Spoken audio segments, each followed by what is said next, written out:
दिल्ली, यहाँ आम आदमी पार्टी के राज में मोहल्ला clinic model, world class hospital और फ्री इलाज की बातें तो बहुत हुई, लेकिन अब सच सामने आ रहा है। सौरभ भारद्वाज और सत्येंद्र जैन ने जनता को इलाज का सपना दिखाया और अंदर ही अंदर घोटाले का ढांचा खड़ा कर दिया।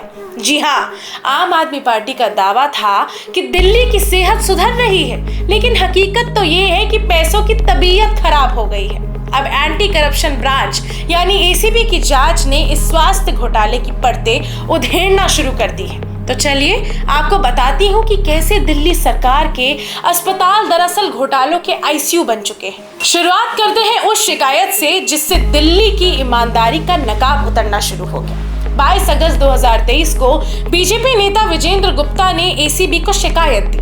उन्होंने कहा कि दिल्ली में अस्पताल निर्माण की 24 परियोजनाएं पूरी तरह से भ्रष्टाचार की भेंट चढ़ चुकी हैं। एलजीवी के सक्सेना ने भी 6 मई 2025 को इस शिकायत को गंभीर मानते हुए जांच की सिफारिश की। अब एसीबी को केंद्रीय गृह मंत्रालय से मंजूरी भी मिल चुकी है, यानी अब खेल खत्म, पर्दा उठ चुका है। 7 अस्पताल, 6,800 बेड्स और 1,125 करोड़ रुपए। 3 साल बाद भी सिर्फ 50% काम हुआ। अब तक खर्च हो चुके हैं 800 करोड़। अस्पताल कम, लगता है किसी घोटाले भवन का निर्माण हो रहा था। एलएनजेपी अस्पताल का एक प्रोजेक्ट, लागत शुरू में 465 करोड़, 4 साल में पहुंच गई 1,125 करोड़ पर। एलएनजेपी अस्पताल का एक प्रोजेक्ट, लागत शुरू हुई 465 करोड़ से, 4 साल में पहुंच गई 1,125 करोड़ पर। लागत नहीं बढ़ी, भूख बढ़ी है साहब। 94 पॉलीक्लिनिक बननी थी, बनी सिर्फ 52 यानी 52, और लागत सीधे 220 करोड़ तक पहुंची। बाकी का पैसा कहाँ गया? शायद स्वास्थ्य सलाहकारों की जेब में इलाज करवा रहा होगा।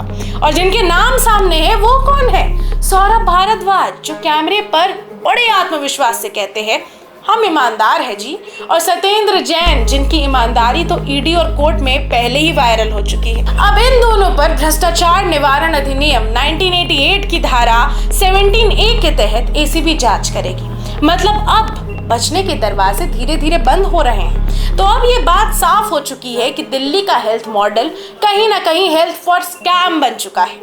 आम आदमी पार्टी ने मोहल्ला क्लिनिक की चादर तानी और अंदर से घोटाले की बू आने लगी। अब एसीबी की जांच क्या खोलेगी ये तो आने वाला वक्त बताएगा, लेकिन एक बात तय है कि जो खुद को सिस्टम का डॉक्टर बताकर आए थे वही सिस्टम को बीमार कर गए। तो अब आप बताइए, क्या ये सब एक सोची समझी लूट थी? क्या सौरभ भारद्वाज और सत्येंद्र जैन को बचाया जाएगा या जेल की हवा खिलाई जाएगी? इस पूरे मामले पर आपका क्या कहना है? कमेंट करके अपनी राय जरूर दीजिए और इस वीडियो को लाइक करें, शेयर करें और पॉलिटिकल लाइफ को सब्सक्राइब करना ना भूलें, क्योंकि यहाँ मिलती है आपको सभी खबरें। धन्यवाद।